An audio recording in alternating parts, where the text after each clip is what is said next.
Here's the last video set on gram to gram stoichiometry. So our first reaction type on number 1 there is a synthesis reaction. So then I'm going to look at my problem and I'm going to look and see how many grams of hydrogen are needed to react completely with 50 grams of nitrogen.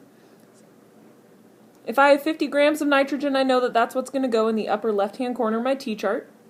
And I know that grams of nitrogen is going to go in the bottom of the T-chart. So then I ask myself, can I go from grams of nitrogen to grams of hydrogen? And again, hopefully from the gram to mole or mole to gram video, you learned that you can never have a gram over a gram conversion unit in stoichiometry here. So in order to get to grams of hydrogen, I have to go through mole city basically. So grams of nitrogen, I would need to go to moles of nitrogen. So anytime I have moles and grams, I know that I have 1 mole, and I have nitrogen, which is a diatomic molecule, so 1 nitrogen weighs 14, so 2 weigh 28. So you're going to look, I'm in moles of nitrogen now. My problem asks for grams of hydrogen, so I'm going to continue my T-chart, and I know that moles of nitrogen is going to go on the bottom. And then you ask yourself, can you go from moles of nitrogen to grams of hydrogen? And you cannot, because you cannot have, if you're going from moles of nitrogen to grams of something, it has to be the same compound or element. So in this case, now we're going to go through mole city.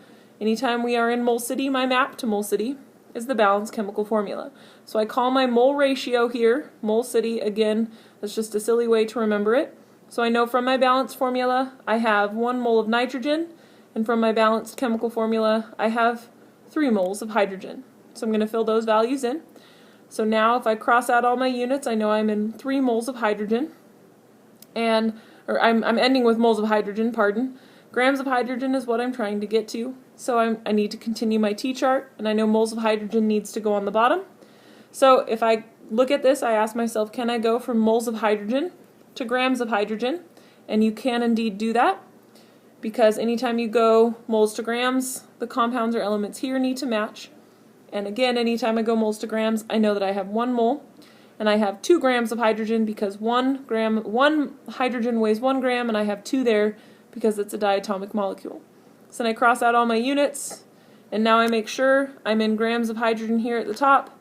Grams of hydrogen is what my problem is asking me for, so I multiply everything across, divide underneath, and that gives me 10.7 grams of hydrogen. So that's what we call 4-step stoichiometry, because you're going 1, 2, 3, 4 steps to get to gram. So anytime we go grams of one thing to grams of another, you're going to have to do 4-step stoichiometry. Talking yourself through your conversion factors and things where you can and cannot go in terms of what you can put above and below each other on the T-chart. Thanks for taking these notes and reviewing. Good job.